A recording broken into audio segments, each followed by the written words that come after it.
going to start in Atlanta, where, as I'm sure you guys saw over the weekend, Defend the Forest protesters and the whole coalition of organizations that have been trying to stop Cop City in Atlanta from being built. They took to the streets over the weekend as a response to Georgia state troopers murdering, shooting dead a protester, a forest defender, a person who was reported to have been in a tent when the police came to clear the forest of protesters, came to shoot chemical weapons at tree sitters who came to destroy food and water supplies of people who were there occupying the forest in defense of the forest. And 27-year-old Manuel Teran was shot and killed, still under unclear circumstances. It has been over a week, and the Georgia State Police and all of those alphabet affiliated law enforcement agencies have not released body camera. They claim there is none. Since when? They have not done a lot to back up their assertions that police were shot at by a single shot, allegedly by Tortuguita, which is the word for little turtle, which is how this young protester was known as. 27 years old. I believe they were non-binary, LGBTQ, queer community, Afro-Venezuelan. Okay. And people took to the streets over the weekend. And the media framing has been horrendous surrounding this entire incident, okay? And it's been very telling to, again, watch the one issue in which Republicans and Democrats are fully united. They stand shoulder to shoulder together when it comes to defending law enforcement against protest actions, okay? The first clip I want us to take a look, I just want us to get an idea of some of the scenes. And actually, Tina from Status Quo was down there reporting, and there's a lot of flames behind her in these pictures. But I do just want us to get a glimpse of some of the action that took place in Atlanta over this past weekend. Let's take a look. All right, so we are in downtown Atlanta for the Cop City protest, where Tort, who is a forest defender, was killed by a state trooper this week. There are 13 other activists that are facing charges of domestic terrorism by the GBI, which is the Georgia Bureau of Investigation. Yes. Yes, I can stand here. Hello. So in the background, you can see that an Atlanta police vehicle has been set on fire. I did hear one of the cops say shots fired, but I think it was just backfire from the burning vehicle. So again, this is a protest against Cop City, which is the 85-acre police training compound that the city of Atlanta wants to build in the middle of a protected forest area. There have been activists that have been staged in the trees in the forest there now for almost a year. And they've been cleaning out the camp the last few weeks. It ended up with a standoff where one of the defenders was killed by a Georgia state trooper. Oh shit, it's gonna blow.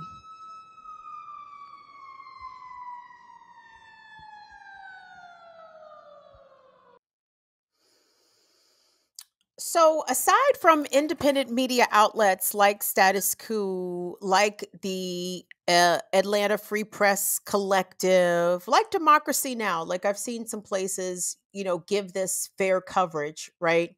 The mainstream media is not interested in giving a true accounting of what is truly happening on the ground in Atlanta. They keep framing it as though protests turned violent when some glass got broken. Protests turned violent when items, projectiles, bottles, stones, whatever, were thrown at police. No.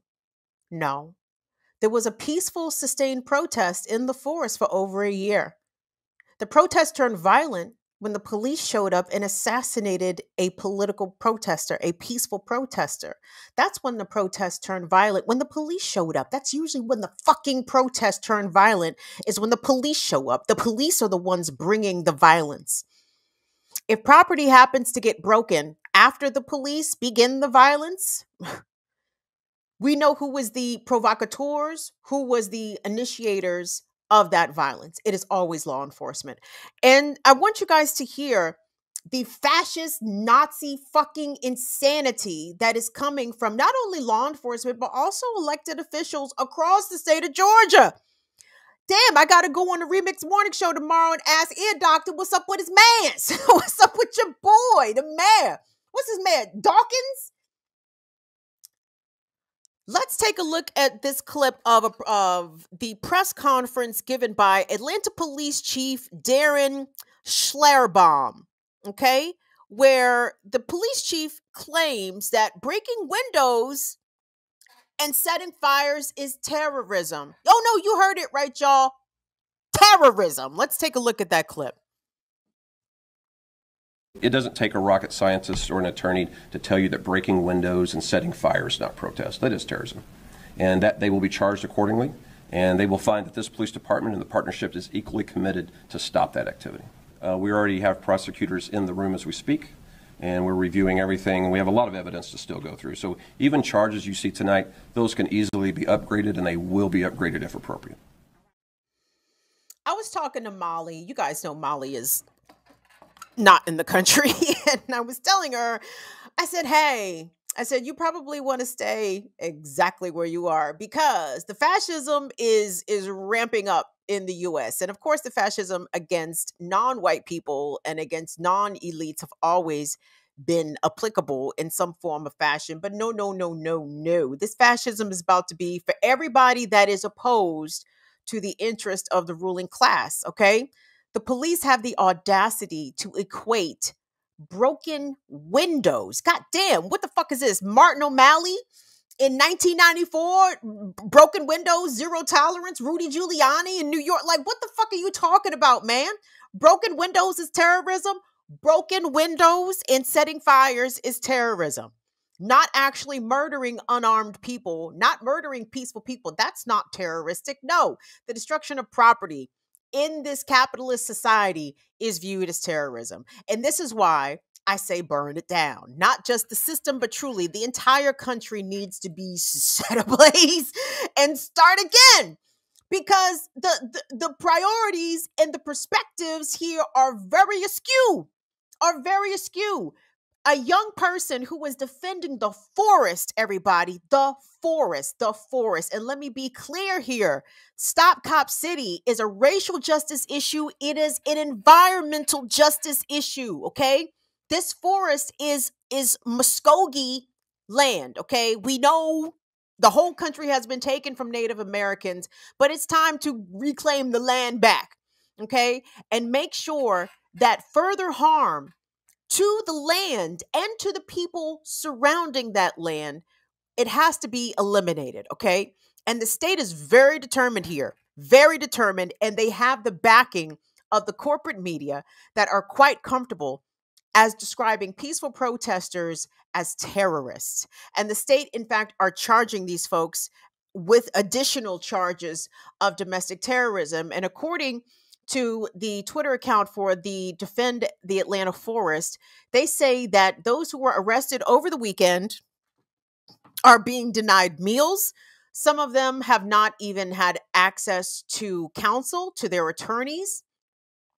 And what they're asking us to do is to contribute to the Atlanta Solidarity Fund, okay? You can find it, I think it's atlantasolidarity.org, or find them on Twitter, ATLSOLI Fund. I spoke with the young man who runs the Atlanta, or one of the people that run the Atlanta Solidarity Fund. His name is Marlon. I spoke with him a couple of weeks ago on Status Quo. I'll actually post that interview on the channel so you guys can check it out. But no, the situation is getting more serious. And truly, guys, I really wish I could be down there. I really wish I could. And the reason I'm not is because I'm disabled. And that's the other thing too. Like, the things that we can do Okay, all of us can't get up and go down to Atlanta and put our bodies on the line and risk arrest and have to worry about bond and who's going to take care of our families and our children and our pets. You know what I'm saying? Everybody can't get up and do that. So the ways that we can support, they asked us, I think, to change our backgrounds on Twitter. I need to do that as well.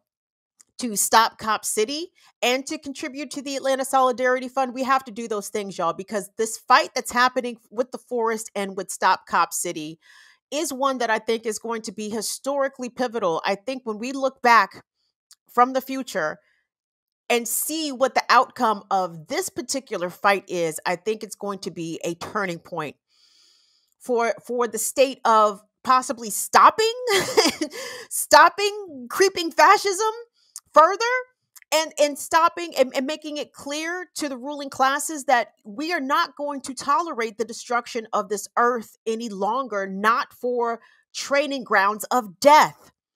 You know what I'm saying? Imagine if they instead say, well, we don't want to tear down all 350 acres. What if we take away 20 acres and build housing, free housing, or opportunities or community-based spaces? Cop City is for the fucking cops.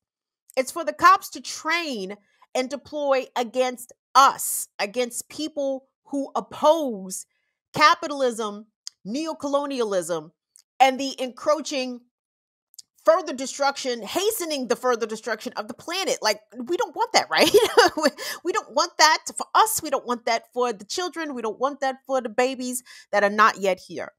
So please stay attuned and try as often as you can to try to correct the narrative. If you hear people in your spaces, your coworkers, I don't fucking know, your conservative friends and family, and they talk about the domestic terrorism happening in Atlanta, beep, beep, shut that shit up. Shut that shit down immediately.